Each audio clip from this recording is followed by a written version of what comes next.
Sarah stared at the judge as he said the words that would end her life. Life in prison without parole. The courtroom was dead quiet. Sarah felt her knees go weak. This couldn't be real. She was innocent. But the jury didn't believe her. The evidence looked too real. Too perfect. As the guards moved toward her, Sarah's mind went to two little boys she had saved 20 years ago. Two hungry, scared kids who had nothing. She wondered if they would ever know what happened to the woman who gave them everything. But wait, let me tell you how this all started. Because what happened in that courtroom wasn't the end of Sarah's story. It was just the beginning of something no one saw coming. 20 years earlier, Sarah Johnson was walking home from her night job at the hospital. It was winter in Chicago, and the snow was coming down hard. The wind cut through her thin coat like ice. Sarah was tired, bone-tired. She had been working 2 jobs to pay for her small apartment. Money was tight, but she was proud. She had worked her way up from nothing. No family, no help, just her and her dreams. As she turned the corner to her street, she heard something. A sound that made her heart stop. Crying. Soft, scared crying coming from behind a pile of garbage bags. Sarah walked closer. There, huddled together like 2 lost puppies, were 2 little white boys. Maybe 6 and 8 years old. Their clothes were dirty and torn. Their faces were red from the cold. The older boy was holding the younger one tight, trying to keep him warm. "Hey," Sarah said softly. "What are you boys doing out here?" The older boy looked up. His eyes were blue and scared. "Please don't call the police," he whispered. "We'll move. We promise." Sarah's heart broke. These babies were living on the streets. In winter. "Where are your parents?" "Gone," the older boy said. "They left us at the bus station last week. Told us they'd come back. But they didn't." The younger boy started crying harder. "I'm hungry, Tommy. I'm so hungry." Sarah looked at these 2 boys. She thought about walking away. She had her own problems. Her own bills. She could barely take care of herself. But something inside her wouldn't let her leave.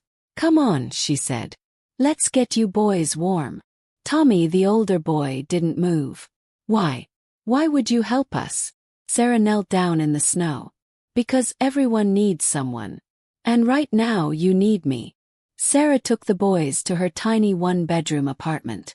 She gave them hot soup and grilled cheese sandwiches. She watched them eat like they hadn't seen food in days. Because they hadn't.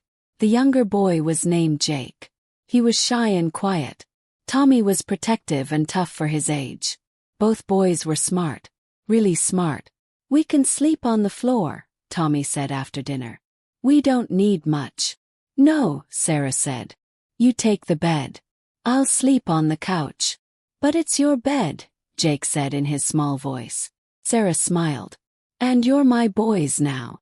That night, Sarah lay on her old couch and thought about what she had done. She had just taken in 2 kids. She could barely pay rent. She had no husband, no family support. People would call her crazy. But when she heard the boys sleeping peacefully in her bed, she knew she had made the right choice. The next few years were the hardest of Sarah's life. She had to get legal custody of the boys. The system didn't want to give 2 white kids to a single black woman with no money. But Sarah fought. She got a lawyer. She proved she could take care of them. Money was tight every day. Sarah worked 3 jobs. She cleaned offices at night. She worked at the hospital during the day. She bagged groceries on weekends. Tommy and Jake helped however they could. They were good kids. They got good grades. They never complained. They knew Sarah was killing herself for them. "Mom," Tommy said one day. He had started calling her mom after the first year. "You don't have to work so hard. We can get jobs too." "No," Sarah said firmly. "Your job is school. My job is making sure you have a future." Sarah made sure the boys had everything they needed. Good clothes for school. Help with homework. She even saved money for college. Every penny mattered. The boys grew up knowing they were loved. Really loved. Sarah never let them feel different or out of place. They were her sons. Period. Tommy became the quarterback on his high school football team. Jake was the smart one who loved computers. Both boys were popular and confident. But Sarah was getting tired. Really tired. Working 3 jobs for 15 years had worn her body down. She started having chest pains. Her back hurt all the time. But she never complained. Not once. When Tommy turned 18, he got a full scholarship to play football at State University. Jake got a scholarship too for being so smart with computers. Sarah was so proud the day they graduated high school. She sat in the audience and cried happy tears. Her boys had made it. They were going to college. They would have good lives. "We couldn't have done this without you, Mom," Tommy said that night. "You saved us." "You saved me too," Sarah said. And she meant it. These boys had given her purpose. A reason to work so hard. A reason to keep going. Both boys went off to college. They called Sarah every day. They came home for holidays. They never forgot the woman who had given them everything. Tommy became a lawyer after college. Jake started his own computer company. Both boys were successful and happy. They bought Sarah a nice house. They paid off all her bills. Finally, Sarah could rest. "You don't have to work anymore, Mom," Jake said. "We've got you now." Sarah was 55 and finally able to enjoy life. She had raised 2 amazing young men. She was proud of what she had accomplished. But life had other plans. One morning, Sarah woke up to police at her door. "Sarah Johnson, you're under arrest for the murder of Marcus Williams." Sarah's world stopped. Marcus Williams was her old neighbor from 20 years ago. A drug dealer who had caused trouble in the neighborhood. But murdered. By her. "There must be a mistake," Sarah said. "I never hurt anyone." But the police had evidence. A gun with her fingerprints. Video that looked like her. Witnesses who said they saw her leaving Marcus's house the night he died. Sarah's lawyer was not good. She couldn't afford a better one. The evidence looked bad. Really bad. The prosecutor said Sarah killed Marcus because he knew about money she had stolen from the hospital where she worked. But Sarah was innocent. She had never stolen anything. She had never owned a gun. She would never hurt anyone. The trial was a nightmare. The jury looked at her like she was already guilty. The evidence seemed perfect. Too perfect. But Sarah couldn't prove she was innocent. Tommy and Jake sat in the courtroom every day. They knew their mom was innocent. But they were just kids when Marcus was killed. They couldn't help her. "Mom didn't do this," Tommy told anyone who would listen. "She's the most honest person I know." But nobody listened. Sarah was convicted. Life in prison without parole. Sarah sat in her prison cell and thought about her boys. They visited her every week. They never stopped believing in her. But what could they do? They were successful, but they weren't detectives. They weren't lawyers who could prove her innocence. "We'll figure this out, Mom," Jake promised during one visit. "We won't let you die in here." But Sarah was losing hope. She was 60 now. Her health was getting worse. The stress was killing her. She might really die in prison for something she didn't do. Tommy had become a successful lawyer, but he didn't know criminal law well enough. Jake was great with computers, but this wasn't a computer problem. Or was it? One night, Jake was thinking about his mom's case. Something bothered him about the evidence. The video that showed Sarah leaving Marcus's house looked real. But Jake knew about video technology. He knew how to spot fake videos. He got the trial records. He studied the video frame by frame. And then he saw it. Something tiny that most people would miss. The shadows were wrong. The lighting didn't match. Someone had put Sarah's face on someone else's body. "Tommy," Jake called his brother at midnight. "I found something. Someone made a fake video." Tommy drove to Jake's house. They stayed up all night studying the evidence. The gun with Sarah's fingerprints. Jake found out it had been stolen from Sarah's house years ago during a break-in she had reported. The witnesses who said they saw Sarah. Jake did background checks. All of them had criminal records. All of them had been paid money right before the trial. Someone had framed their mom. But who? Jake dug deeper. He used his computer skills to trace bank records. to find hidden connections, to uncover the truth that had been buried for 20 years. What he found shocked him.